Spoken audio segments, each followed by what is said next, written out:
SSC CHSL का notification आने वाला है, लेकिन 90% स्टूडेंट एक बड़ी मिस्टेक कर देते हैं जो उन्हें सिलेक्शन से दूर कर देता है। सो हाय एवरीवन, सीएचएसएल 2026 12वीं पास वैकेंसी बहुत ही अच्छी वैकेंसी है। गवर्नमेंट जॉब अगर आप टारगेट कर रहे हो तो ये जॉब आपके लिए है। आइए जानते हैं इसके बारे में सारी डिटेल। इस वीडियो को लास्ट तक देखिएगा। आपको यूट्यूब पे कोई भी वीडियो ऐसी नहीं मिलेगी जिसमें इतनी सारी जानकारी आपको सीएचएसएल के बारे में दी जाएगी।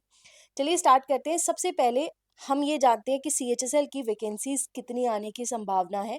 अगर आप देखोगे 2018 से लेकर 2025 तक जो हमारी वैकेंसीज निकली हैं वो कुछ इस तरह है। 2018 में ये वैकेंसी थी 3000, मतलब 3200 के करीब, 260 के करीब। 2025 में ये जो वैकेंसी आई थी वो 3131 थी। तो आपने देखा कि जो सबसे ज्यादा हमें वैकेंसी देखने को मिलती वो 2019 में थी। इस बार भी संभावना है कि आपको 3000 से भी कहीं ज्यादा जो वैकेंसी जो है वो देखने को मिलेंगी। तो सीएचएसएल में जितनी ज्यादा वैकेंसी है उतने चांसेस होते हैं कि बच्चा इस एग्जाम को क्लियर कर सकता है। ठीक है। तो अब बात करते हैं सीएचएसएल की जो इम्पोर्टेंट डेट्स हैं वो कब हैं। जो नोटिफिकेशन है वो आपको 30 अप्रैल तक बताया गया है, यानी कि 30 अप्रैल बताया गया। तो आप मान लो कि अप्रैल के एंड तक आपको ये आराम से नोटिफिकेशन मिल जाएगी।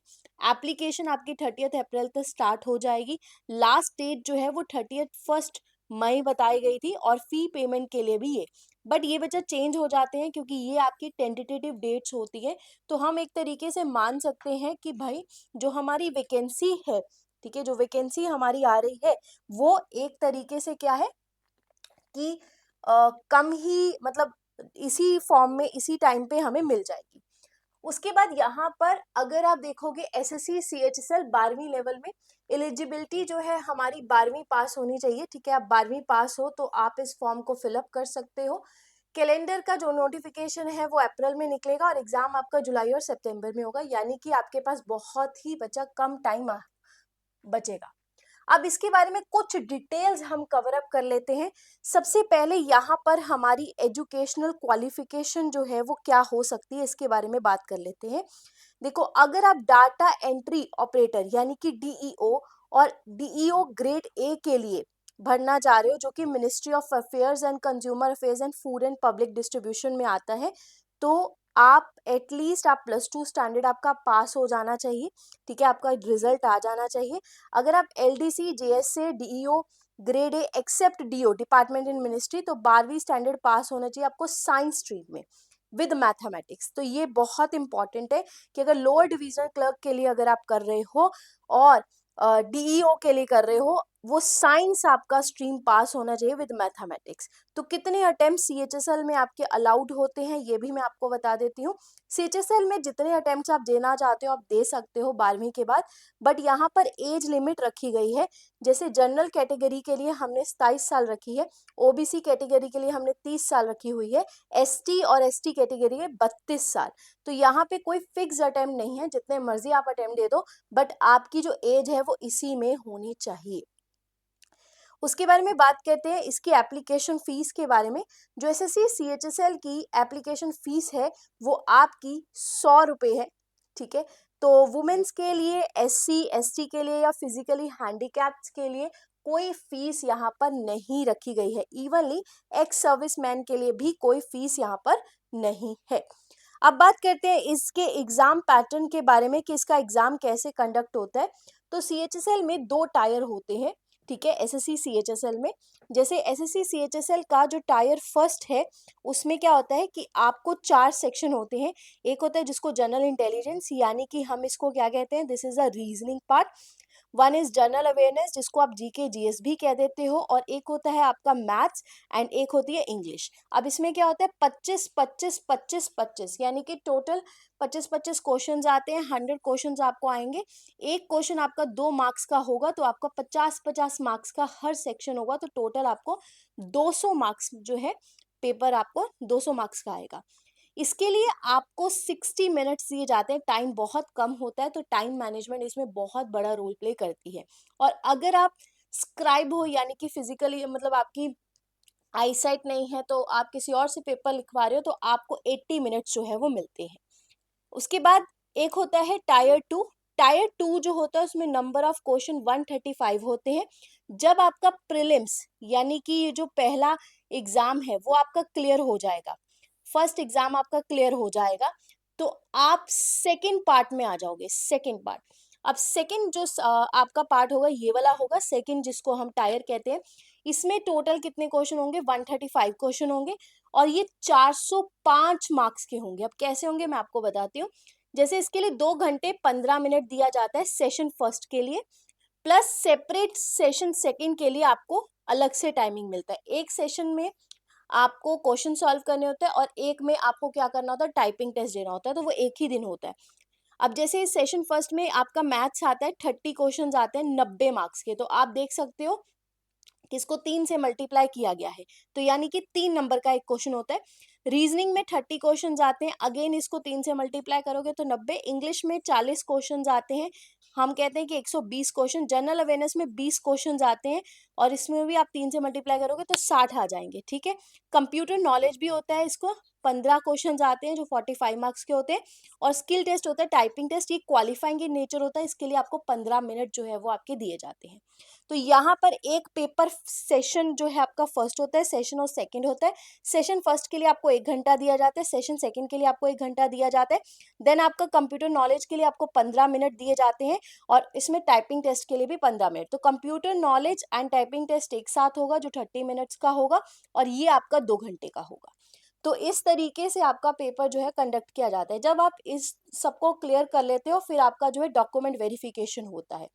तो इस बार जो है 2026 में आपको रिवाइज इसी तरीके से मिलेगा। Section 1, section 2, section 3, module first में जैसे मैंने आपको बताया ये सारी चीजें होंगी और इसी हिसाब से आपका पेपर जो है वो आपका सेट करेंगे।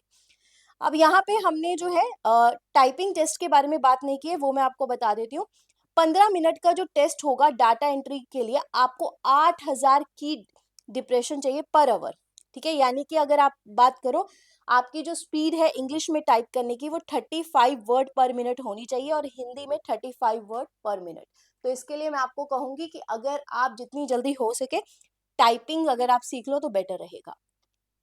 तो यहाँ पे अगर हम CHSL के बारे में बात करते हैं, SSC CHSL में इसमें क्या होता है कि आपका सिलेबस जो है वो बहुत ही इलेबोरेट सिलेबस हमें देखने को मिलता है, ठीक है। जैसे GK GS में बात की जाए, GK GS में आपकी हिस्ट्री आ जाती है, ठीक है। आपका इंडिया के बारे में आ जाता है, जैसे इंडिया की ज्योग्राफी हो गई, पॉलिटी हो गई, इकोनॉमिक्स हो गई, ठीक है, जनरल साइंस हो गई, करंट अफेयर्स हो गई, ये सारा सिलेबस है। रीजनिंग का भी सेम सिलेबस ही रहता है जिसमें आपकी symbolic operation, figure and all, ये सारा जो सिलेबस आपका नॉर्मल सिलेबस होता है। इसी तरीके से इंग्लिश का सिलेबस भी होता है, जैसे spot the error, filling the blanks, synonym, antonym, one words, idioms and phrases, ठीक है, ऐसे सारे सिलेबस होते हैं। एंड देन फर्दर मैथ्स का जो सिलेबस होता है वो इस प्रकार होता है। इसमें आपको याद रखना है कि मैथ्स में आपको एडवांस मैथ्स भी आता है, जैसे कि ट्रिग्नोमेट्री हो गया, स्टैटिस्टिकल चार्ट्स हो गए, ज्योमेट्री हो गया, अलजेब्रा हो गया। और SSC इसके लिए फेमस है एडवांस मैथ्स के लिए। तो एडवांस मैथ्स पे आपको खास फोकस जो है वो देना है। अब बात करते हैं जैसे इस पेपर की कट ऑफ कैसे रहती है। कट ऑफ का मतलब क्या है कि हमें इस पेपर को पास करने के लिए कितने मार्क्स लेने चाहिए। तो प्रीलिम्स के पहले बात करूंगी मैं। 2025 में देखो नंबर ऑफ कैंडिडेट जो जनरल के थे वो 5070 थे और कट ऑफ जो रही थी वो रही थी 144.25। तो काफी हाई कट ऑफ जो है गई है बच्चा, ये मार्क्स आपको 200 में से आए हैं, ठीक। अगर SC कैटेगरी के बारे में बात करोगे तो 7008 और इसमें 125 मार्क्स पॉइंट 40, और ये 40 भी नहीं आ रहे ना तो तुम कट ऑफ क्लियर नहीं कर पाओगे। तो तुम्हें इस बात का ध्यान रखना है, बहुत ही हाई कट ऑफ रहती है। अगर आप जनरल कैटेगरी के हो तो मान लो आपको बहुत अच्छे मार्क्स जो है वो लेने पड़ेंगे। आप बाकी कैटेगरीज को भी एक बार देख सकते हो। उसके बाद अगर आप DO साइंस स्ट्रीम में कर रहे हो तो उसकी कट ऑफ उससे भी ज्यादा हाई जाती है, वो जाती है 170 के करीब। तो इस बार एक्सपेक्टेड है कि भाई 170 प्लस ही आपको जनरल कैटेगरी की कट ऑफ देखने को मिलेगी। बाकी नॉर्मलाइजेशन पेपर का पैटर्न क्या रहा है इस चीज के ऊपर भी डिपेंड करता है। काफी सारे कैंडिडेट्स जो है इन पोस्ट को भरते हैं। SSC CHSL के बारे में बात की जाए तो यहाँ पर सैलरी वगैरह क्या रहने वाली है इसके बारे में बात कर लेते हैं।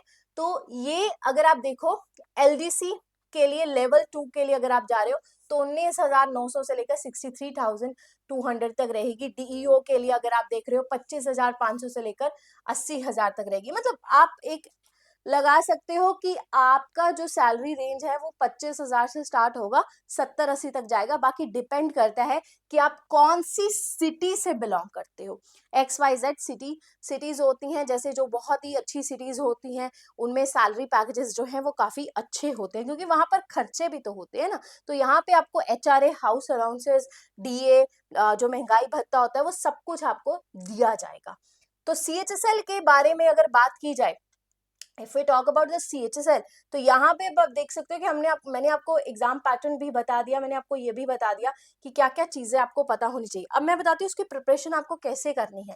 देखो, मैथ्स, रीजनिंग, इंग्लिश और जीके, ये 4 ऐसे सब्जेक्ट्स हैं जिनके ऊपर आपको मास्टर करना है। आप इसके लिए दिन रात लगा दो। अगर ये 4 सब्जेक्ट्स आपने बढ़िया तरीके से मास्टर कर लिए, स्टैंडर्ड इनका पेपर होता है, बहुत सारे प्रीवियस ईयर क्वेश्चन इनके जो है वो आगे मिलते हैं आपको। बट इस बार वेंडर चेंज होने की वजह से कई बार ऐसा होता है कि question out of the box भी आ जाता है।